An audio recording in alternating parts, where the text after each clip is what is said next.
All right, so hi everyone and welcome to today's webinar titled Tips for Passing the VMware vSphere Exam. My name is Hillary and I will be your MC for this webinar. Thank you so much for joining the conversation. Before we get started, let's cover some webinar functionalities first. During the webinar, everyone's microphones will be muted, but we do want this to be an open discussion. So please, if you have any questions, feel free to put them in the Q&A box or chat window below your screen. Today's webinar is being recorded and a copy will be sent to all registrants by the end of the week.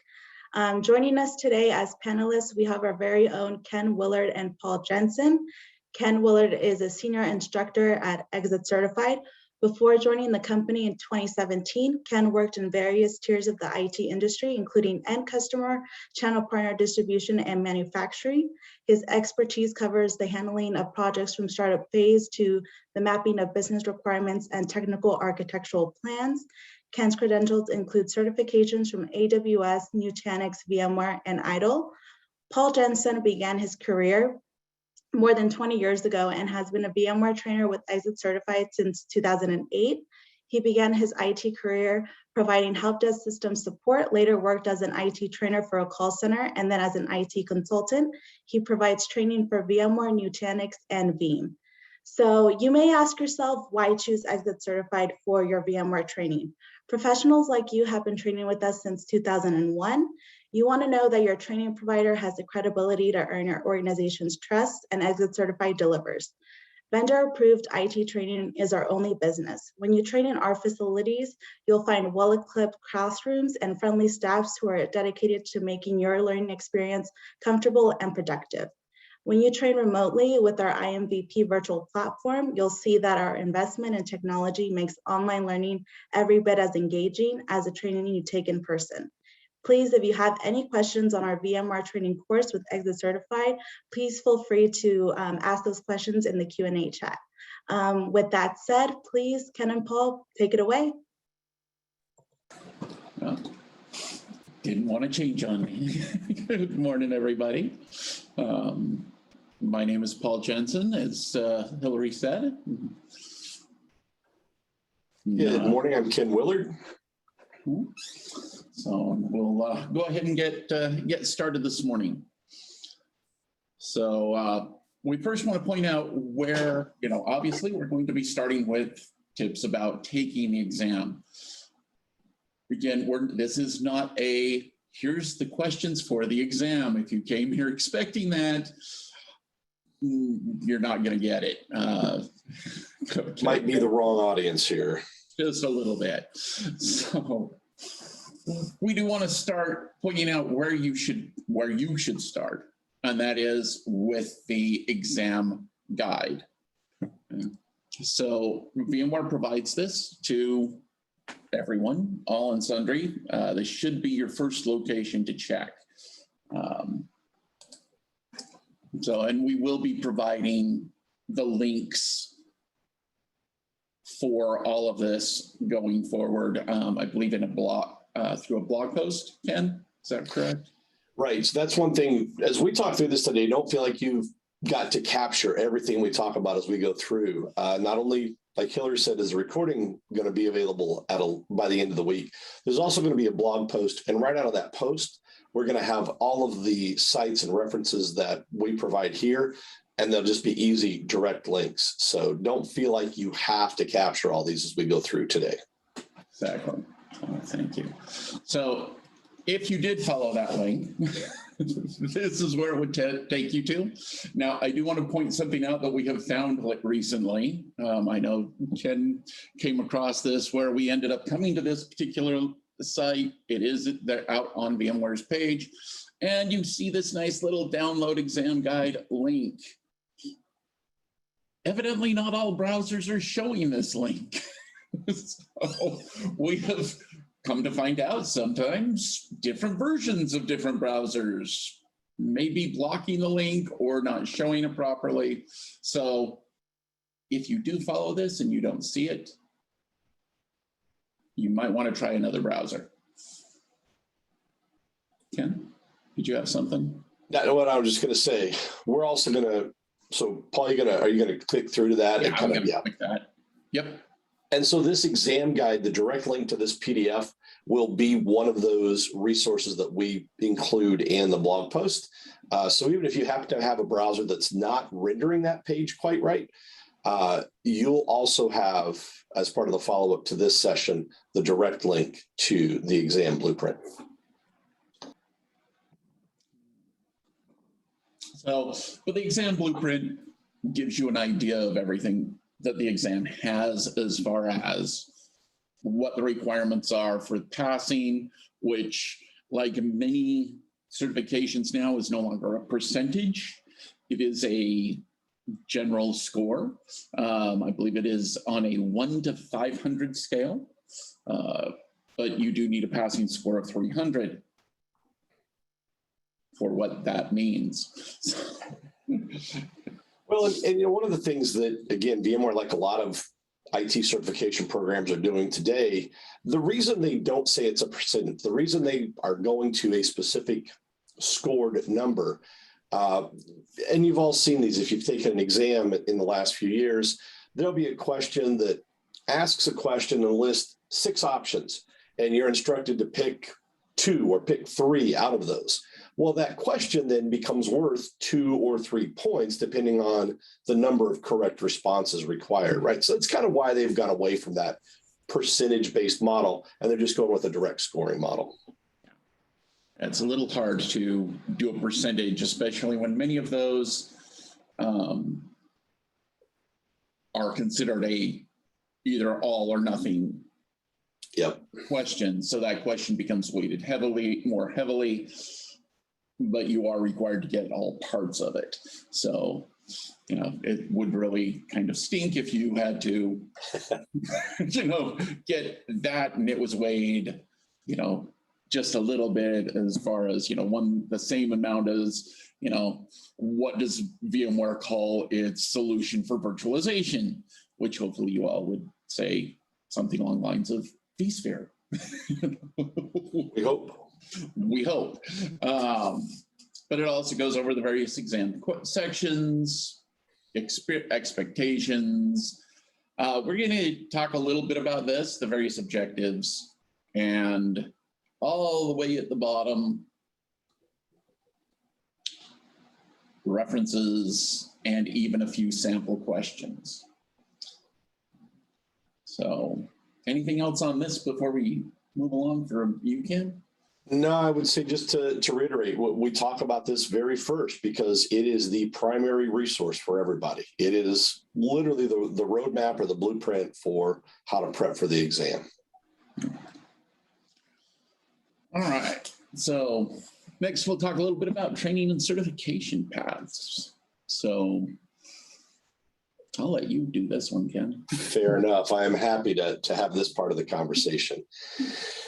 Right. We often get asked, or the sales team will float emails over to us that say, hey, what class should I take to get ready for the exam? Well, the answer is there is no answer to that question.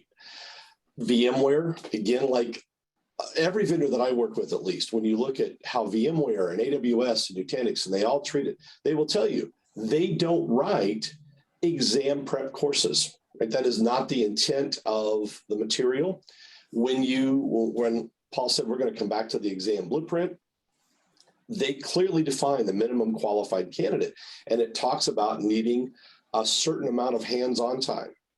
Depending on how somebody comes into one of our classes, if they've been working with the product for a while and they're kind of treating the class as the next step, and I say, okay, maybe a couple of 3 weeks of some additional reading and prep time, you'll be fine. If somebody's taking the class, that's their first exposure to vSphere, I tell them you're probably 4 to 6 months out from really being comfortable and being prepared to take that exam, right? There is no single class that is take the class, pass the exam. That's just not what VMware does, nor frankly do any of the vendors that I'm aware of today. Yes, and I think that also comes back to the whole point of they want you to have a meaningful certification.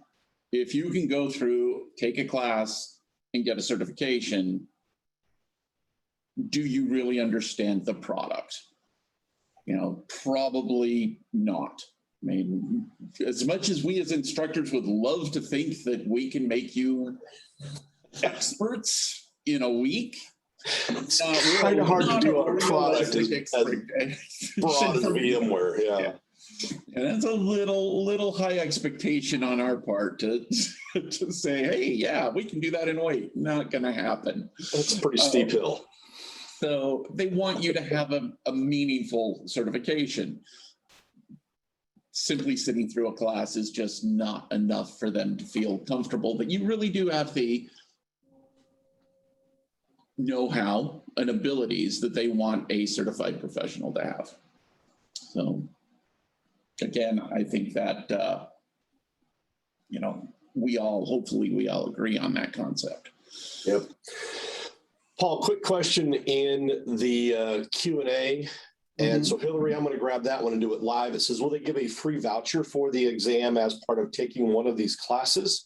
And the answer is, like most good previous IT consultants, I will tell you it depends. Right? That is the number one consulting answer when a client asks a question. The reason I say it depends is because there are occasionally promotions, usually only once a quarter. But or if, let's say, your organization does a private class through ExitCertified, sometimes your training team will specify that the vouchers are going to be part of the private training event. So my more specific answer is, usually the answer to that is no. There are a few rare exceptions where you might see a voucher with a given class, depending on the scenario. Generally not. Yes. And also, for the most part, as an instructor, because I have been asked this during a class, we will have people sitting in a class maybe from various sources. They will have either signed up directly online. They might have been put in there from VMware. My answer to them is, you need to go back to where you purchased the class through and ask, because I'm rarely told that unless it is a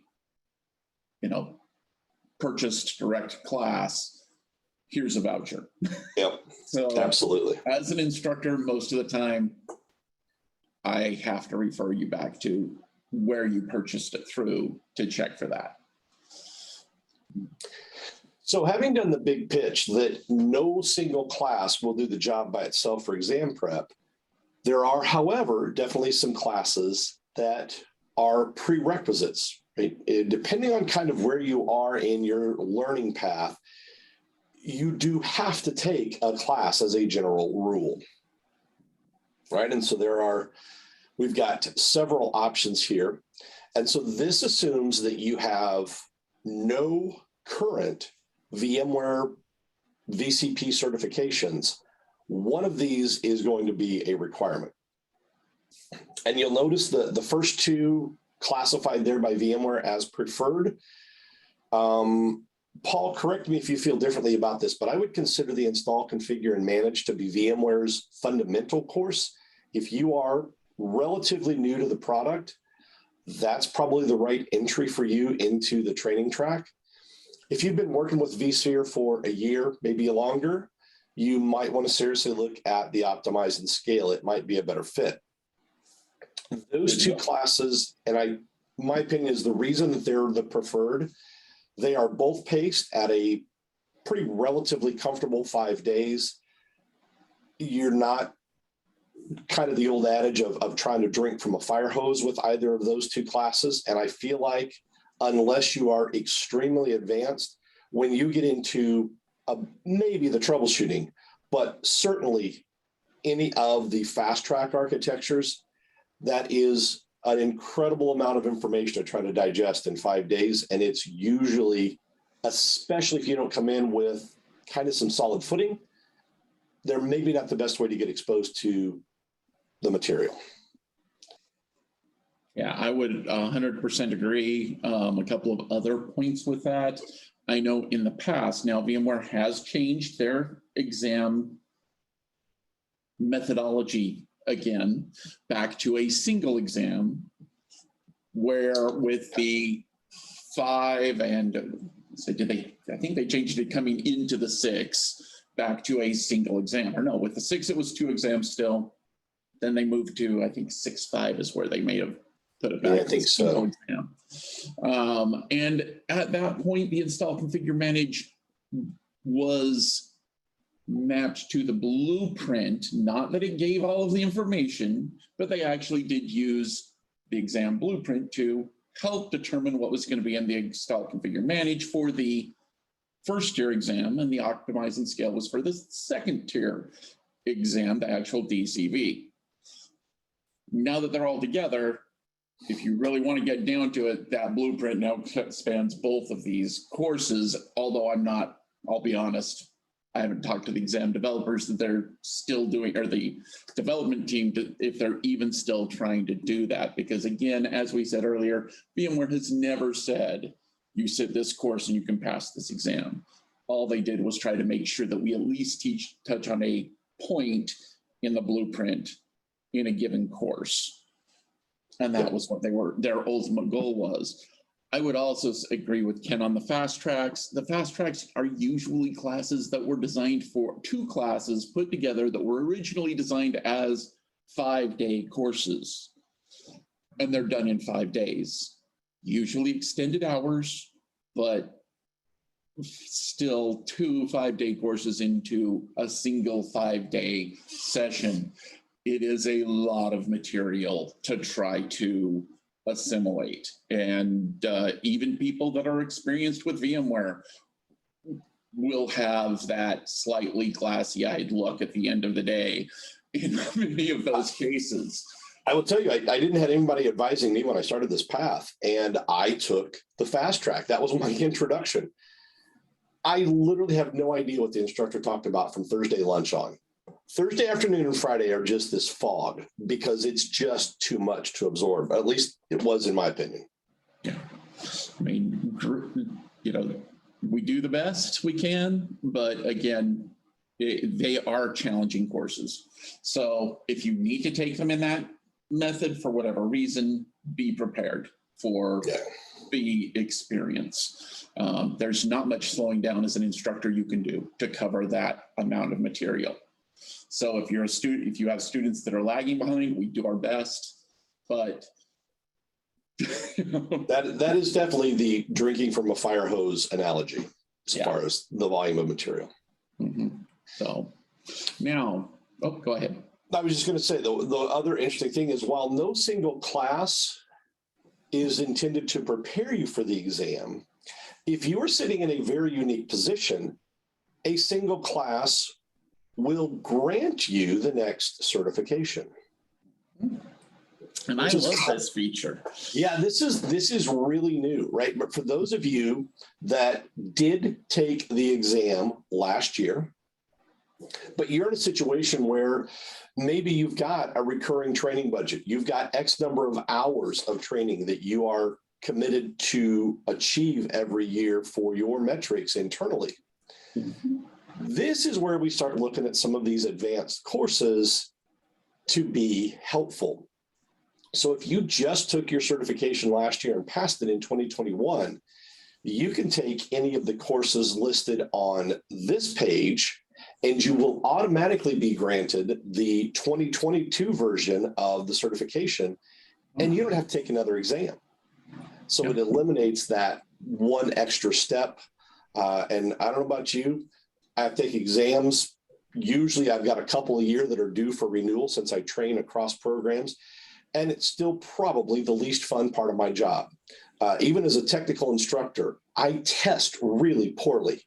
I walk into that room and it's not comfortable, right? And so even I, as someone who has to do it 2 or 3 times a year, I don't like taking exams. And I'm guessing most of you maybe don't either. So this is a way to re-up your certification without needing the exam component. But you got to be in that rare group that just certified last year. And you can, and the interesting thing is you can keep doing that.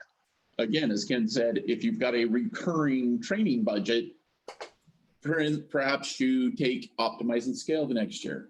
And then really neat class, the troubleshooting class, where you do perform break fix. The labs are break fix. Some very neat additional courseware that you can go through to keep your certification at the latest and greatest. I do get, and as a little side note, that's a great question. I just saw that over in the chat because I was thank you for asking that. Does the VCP certification expire every year? It technically never expires anymore. VMware no longer expires your certifications. However, they're also not related to a specific version. So if, for instance, when 6.7 came out, 7 overlapped. There was a period of time both those certification exams were available in the same year. So people who took the 6.7 that year were, I think they were, what, 2020? Yep. Would be the 2020 exam. But if you took the 7 that same year, you were also a VCP 2020. There was no difference in your certification. It was the year. Now, the exam was different, but the year is the way it's looked at. So the way VMware looks at this is, really from a, IT professional point of view, how long do you want your certification to be stagnant, if you will? When you go out and apply to that next job, do you want it to say, I'm 2020 and 2026? Well, probably not. So, Ken, did you have something? The only exception I was going to put on that is, I don't know who your employer is, but if you work for anyone that is part of the VMware channel partner community, again, to Paul's point, technically your certification never expires. But if you work for a channel partner and you are using that certification as part of your partner status conditions, you have to renew them every 2 years to keep your partner status. So if you are an end user looking at that certification, it never expires and you don't really have to think about it other than, to Paul's point, how stagnant do you want it to appear on your resume? If you're with a channel partner, you're still going to have a 2-year renewal expectation from VMware as being a channel partner expert. And one other point. No, you wouldn't be able to take that. So to answer the question, there was the question at 2019, if yours is effectively a 2019 certification, I do not believe that will qualify you for a course. Now, what you can do, and this is something you'll have to check with the VMware because I don't know exactly where you're at. And the other benefit to that every other year, VMware does not require a course resit if it's within the past, I believe, 2 years. So that every other year, if you wanted to go, if you did a 2020, you could just take the certification exam for 2022 and obtain it without taking a course. I would have to look, and also on VMware's page, maybe during one of the times that I'm not necessarily talking as much, I can pull that up and and check for you on that 6.7, or we can get back to you on that one.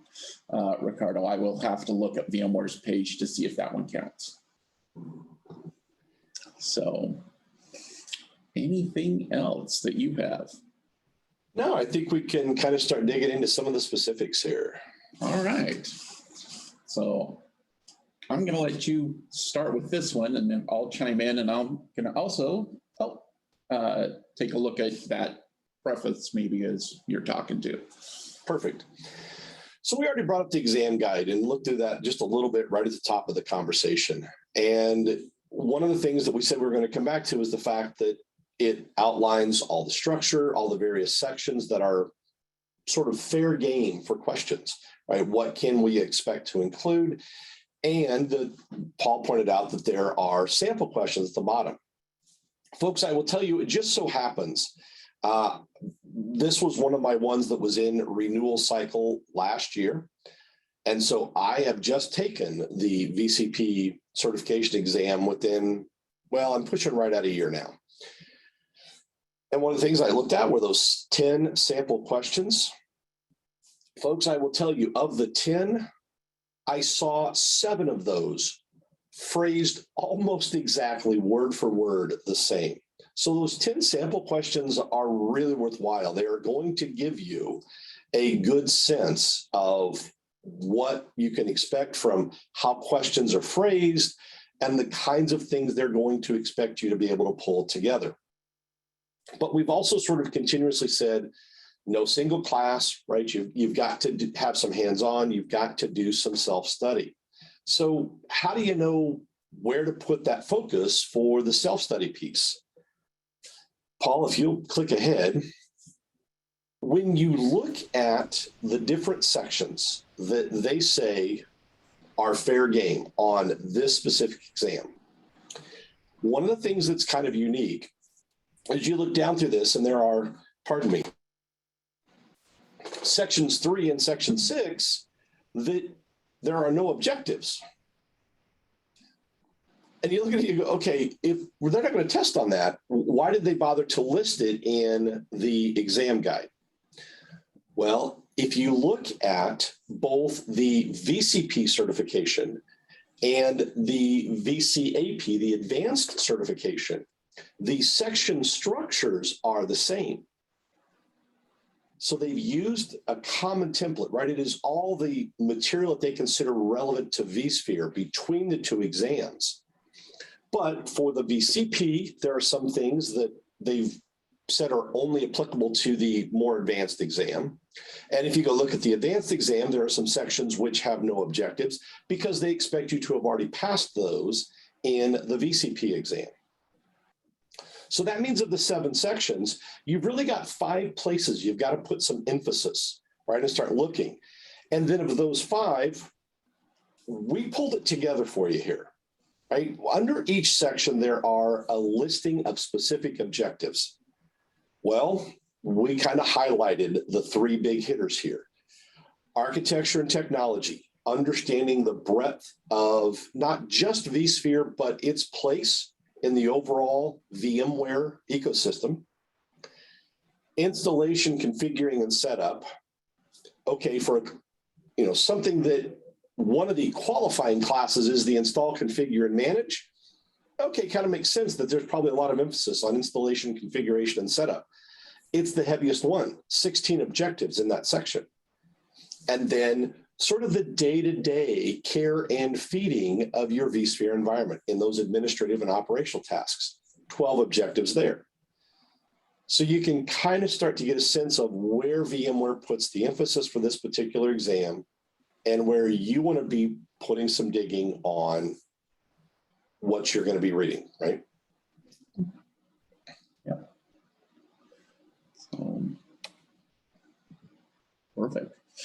I can't think of anything else to add. There. There you go. It does break this down even further in that exam guide. So where it shows those 11 objectives, it tells you what 11 objectives those are. So it is very, very clear in what they expect.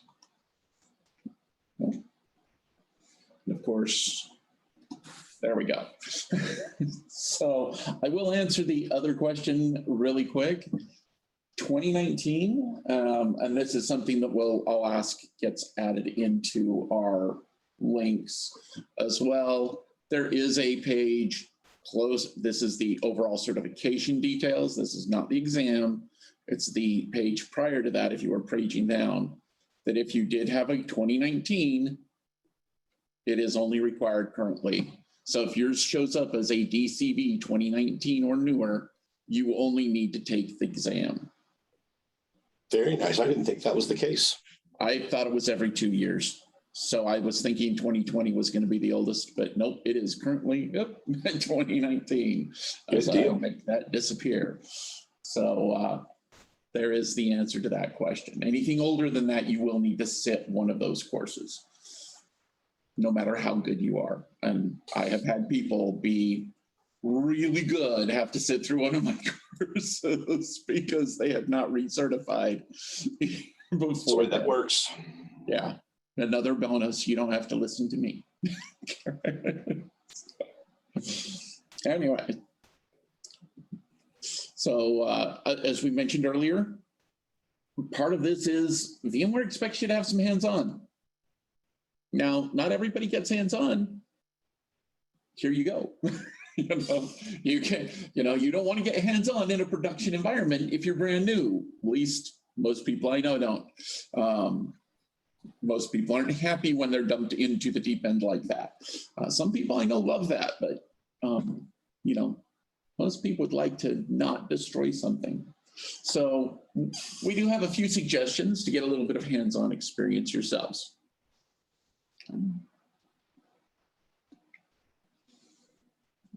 And the first of those is one of my favorite things in the world that VMware came out with years ago. And it's remarkably not very well known in the community. And VMware has had these for, I don't know how many years now that I've been talking about these, about what, 4 or 5 easy, and more than that, I think. I would probably say 8. Okay. So, and this is the HandsOn Labs. These are exactly what they say. They are hands-on labs that you can go out. I will bring that up right here. Oh, I tried to get it bigger and I didn't. Wrong thing. There we go. And they are a number of labs. There are lightning labs, which are designed to be quick 30-minute or less labs to give you a quick understanding of a topic. There are the comprehensive labs that give you a lot more. And then there are the game labs for people who really want to get in there and are a little more experienced. Sometimes they actually have rewards for these. In the past, I've actually seen Odyssey Game Labs give people, if they were the top scorer, a pass to VMworld. And obviously, that's been a while because VMworld hasn't been live for a few years. But you can actually come in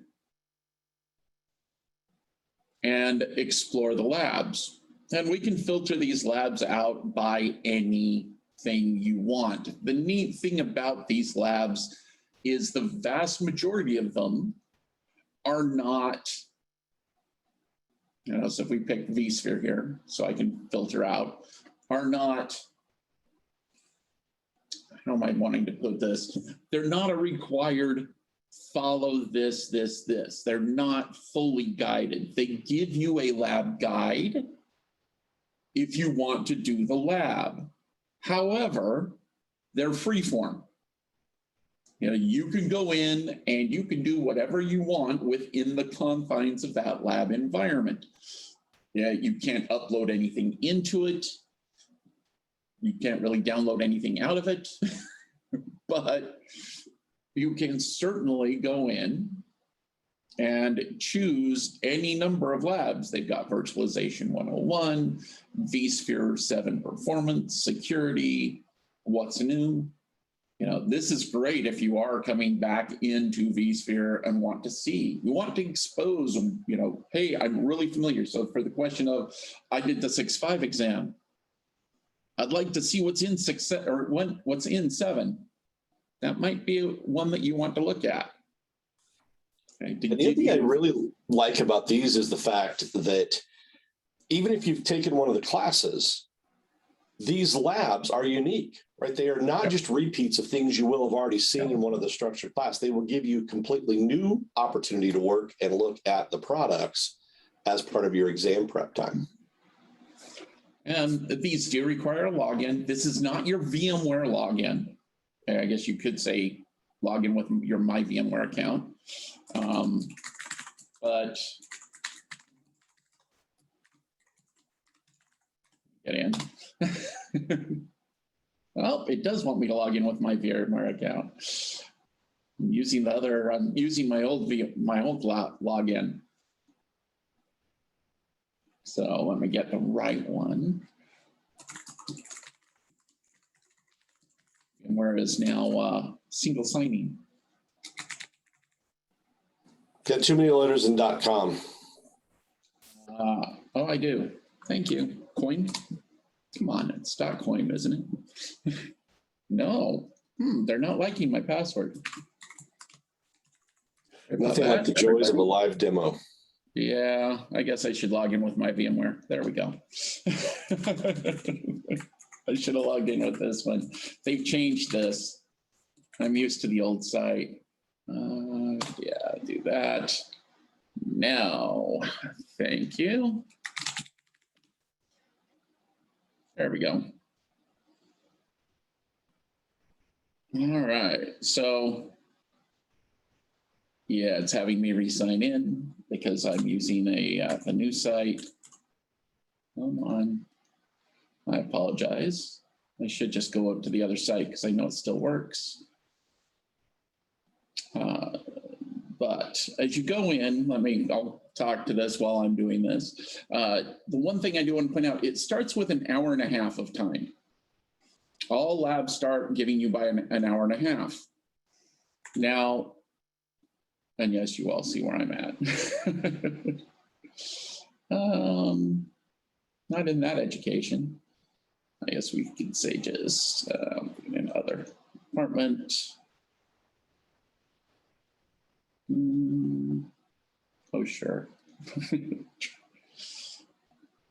And, but an hour and a half, not a whole lot of time in some instances, but this gives you a full ability to upgrade that time to up to 8 times. So as it deploys these, it deploys it live. It is a nested environment.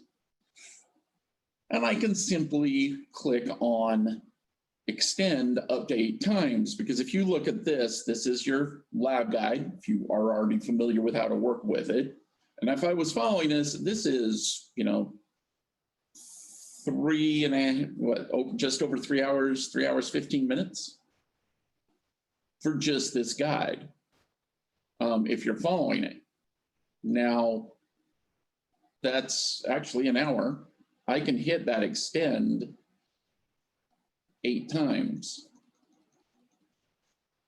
So effectively, I've got 9 hours of free lab time to do whatever I want with this environment. This is an excellent option. And Paul, I think the other thing that's important to know when you're talking about the timing on these, there is no ability to save a lab partway through and come back to it. So yes, if you do get interrupted, if you get pulled away, those types of things, you can restart the same lab. Just be aware that you will be starting all the way over at the beginning again and need to progress your way through to wherever you had been before. So especially on a bigger lab like Paul was just demoing, you want to make sure that you've got a big block of time so that you don't wind up getting pulled away midway through and you have to restart. Yes, and you might want to check this, like this particular lab, because I did look at this. Some of them are broken up to the point where you can do each module separately. Some of them do build. So again, to Ken's point, you might need to be aware of where you're at. So, but it is it's 9 hours of free lab. If you're not following that, you can freely do whatever you want in there to truly get a little extra hands-on.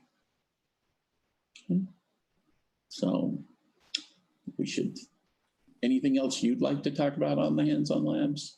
No, I think that's good. So I'll turn this one over to you since I started that last one. Fair enough.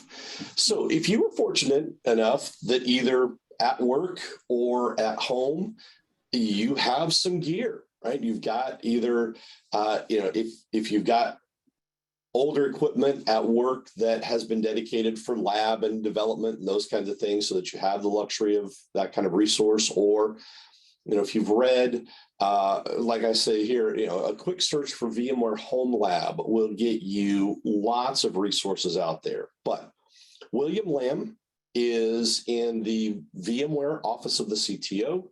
He does a lot with home lab builds on Intel NUCs, on the Supermicro mini chassis, lots of options out there for not tons and tons of money to be able to build little 2 or 3 node clusters.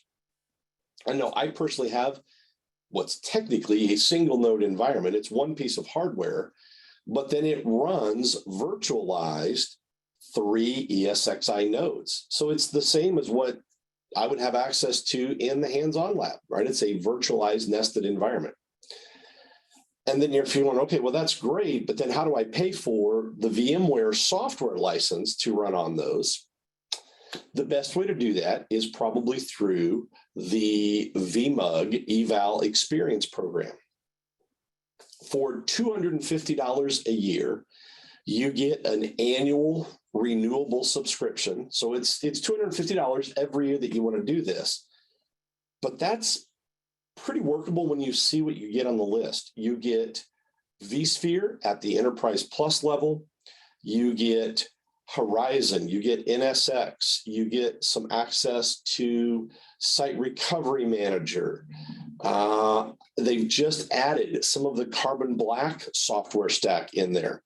So you get an incredible amount of value for the $250 a year.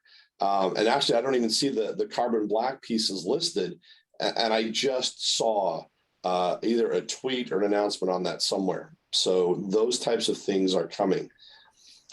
And that way you've got 365 days you can build up your environment and have that as a recurring resource at home at your own luxury and not have to be confined to the running clock in the HandsOn Labs. Yeah. Yeah, I mean, it becomes a bit of a pain if you want to get the full functionality to reinstall everything every 60 days, which is the VMware free license, trial license option there if you really wanted to do that. But for that amount, and if you watch, like when I logged in and I opened up this page today, a little pop-up occurred that said, hey, do this now and you get 10% off. They're constantly putting those up on that VMUG page. But that's them. Just keep an eye out. Like Follow I said, the VMUG Twitter account, right? They'll promote it there when they're doing discounts as well. Yeah. Yeah, I think if I even simply restarted it, it might actually go there, but I'm not going to wait for it again. So, but yes, it is well worth it for that. So.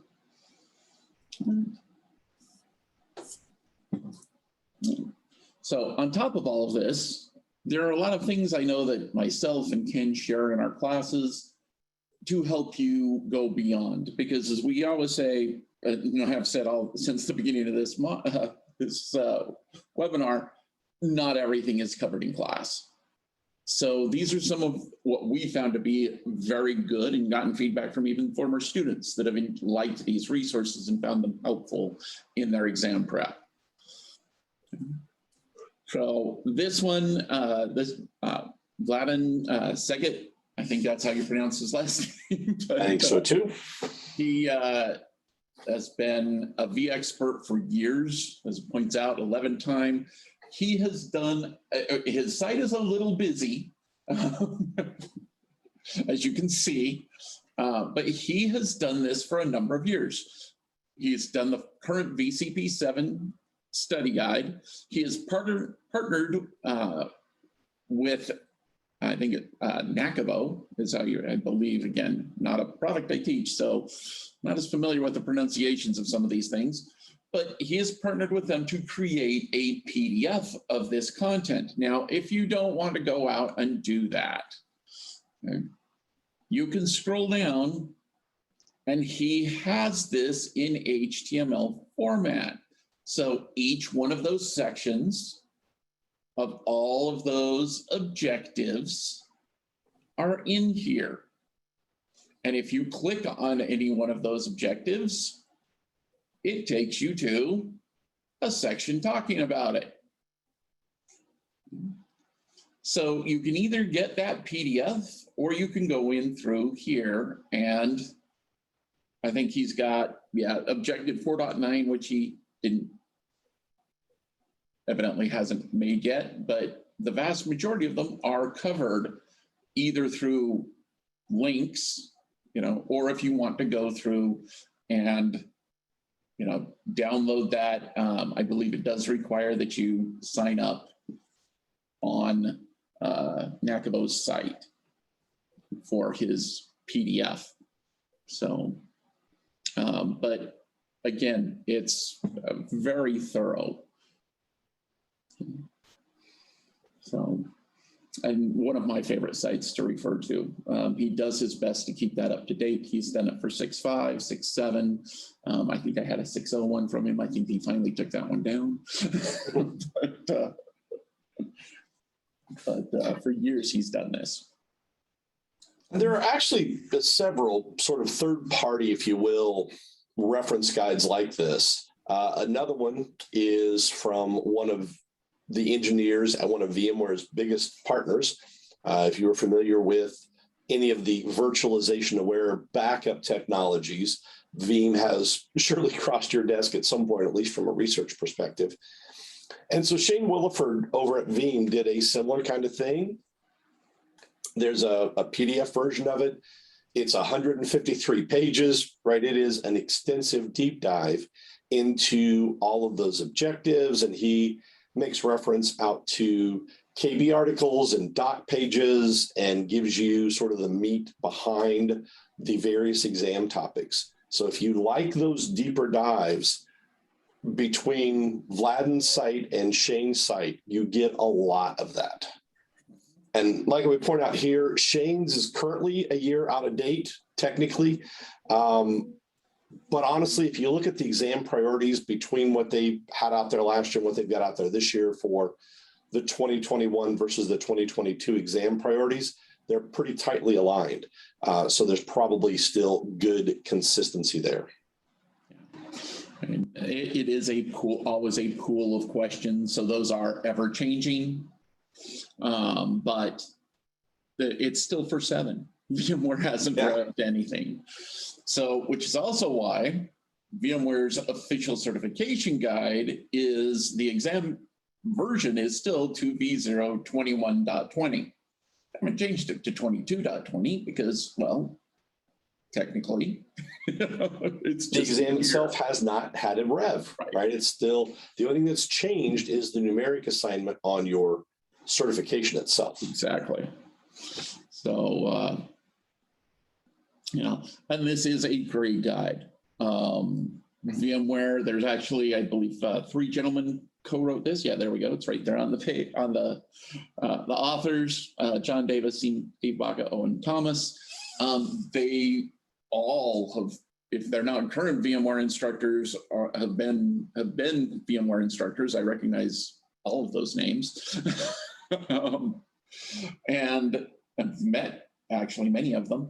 I think at least 2 of the 3, but they do a great job creating not only, documentation for each of the exam topics, but practice quizzes, which are hard to find, flashcards, the whole array, of everything in here. So there is a fee associated with it depending on where you purchase it. So we're not showing you where you can get it from Amazon, you can get it from, it's a VMware Press book.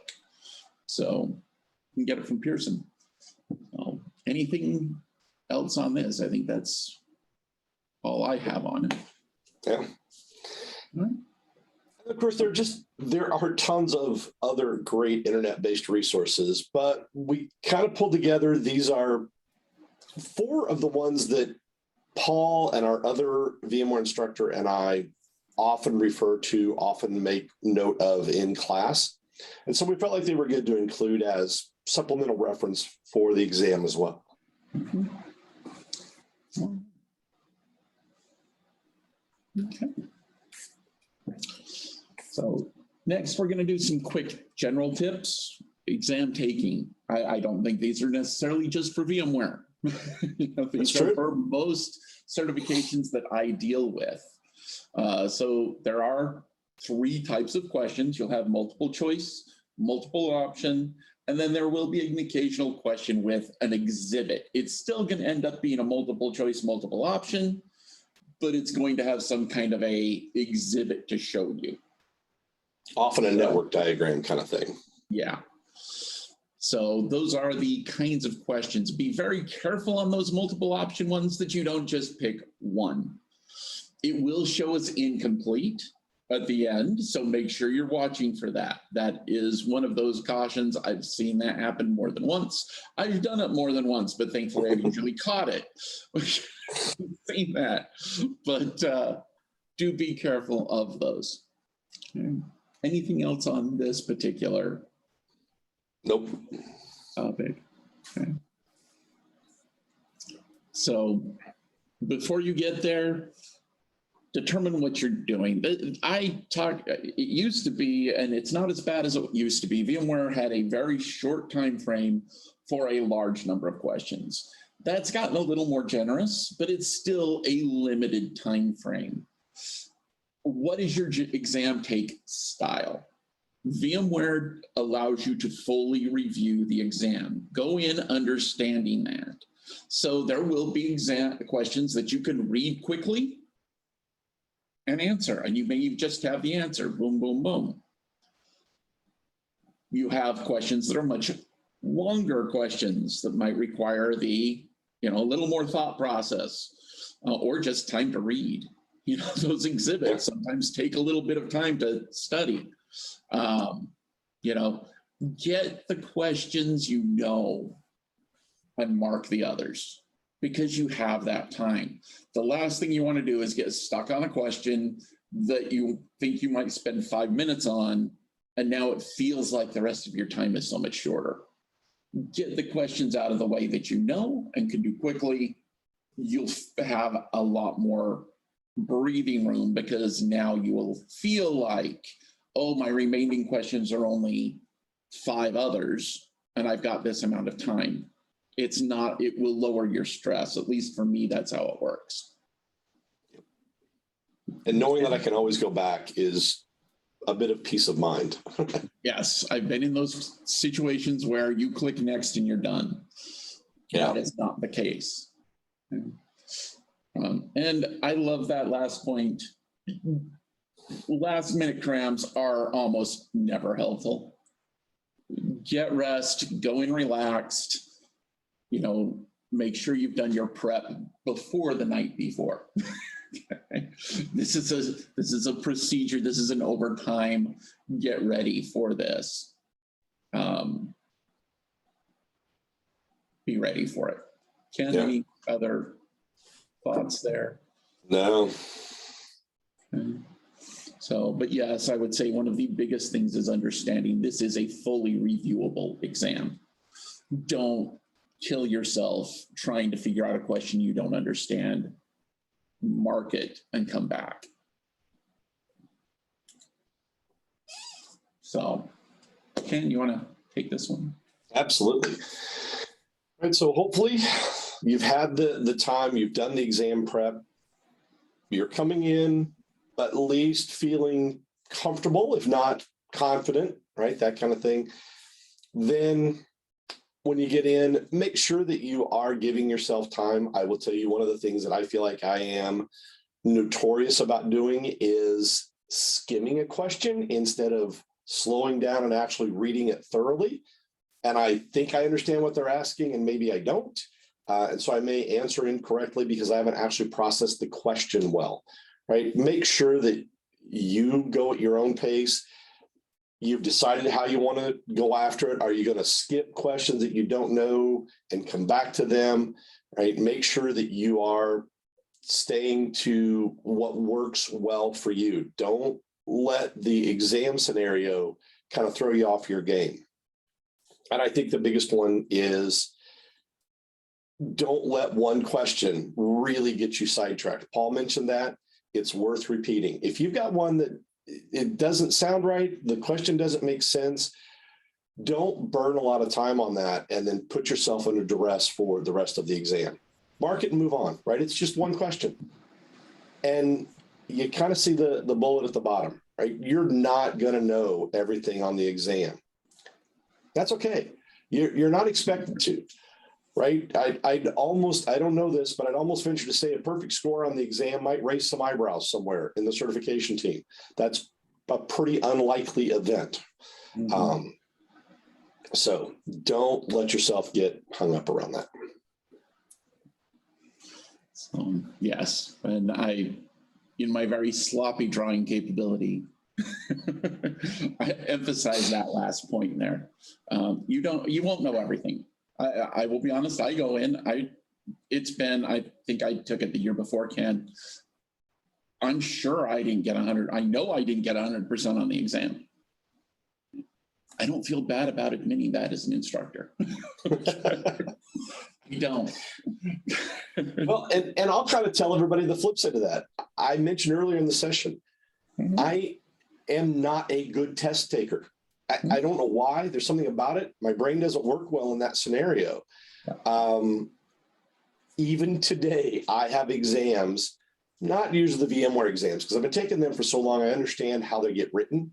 But if I'm on a new technology, folks, I'll stand here and tell you, the last time when I was getting spun up on my newest technology, I had to take the exam 3 times because I couldn't get through my head what they were asking and how they were asking it.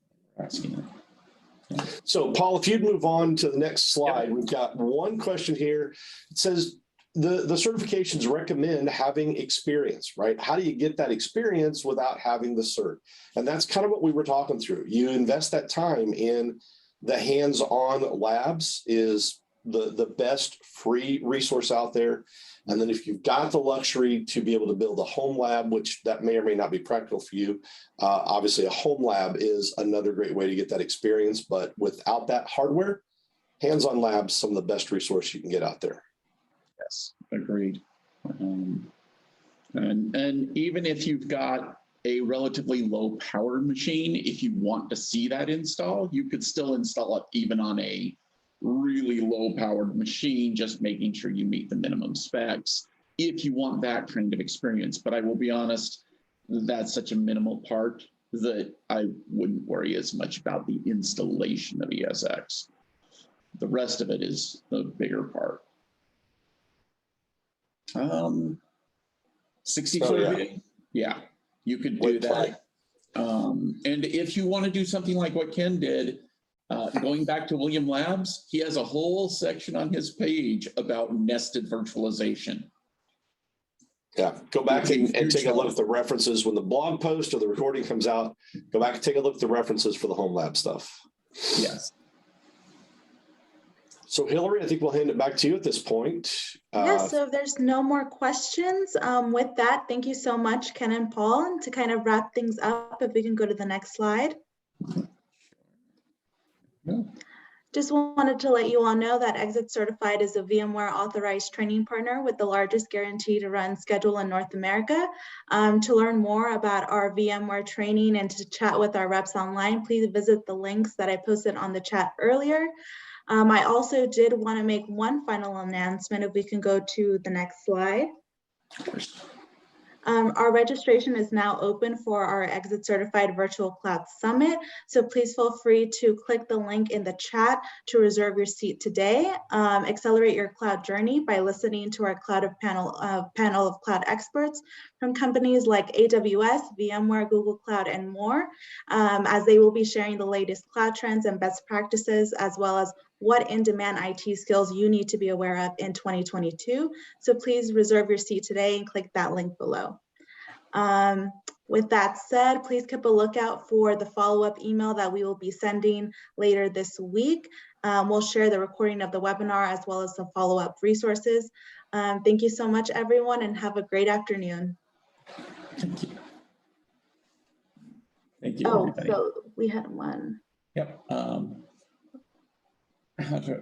Just more comments and questions, I think, that's it. Yeah. Yeah, you should be good again. 2019 should be good for you there. Ricardo. Yeah. All right. Thank you, everybody. All right. Thank you, everyone. Thanks. Thanks, Hillary.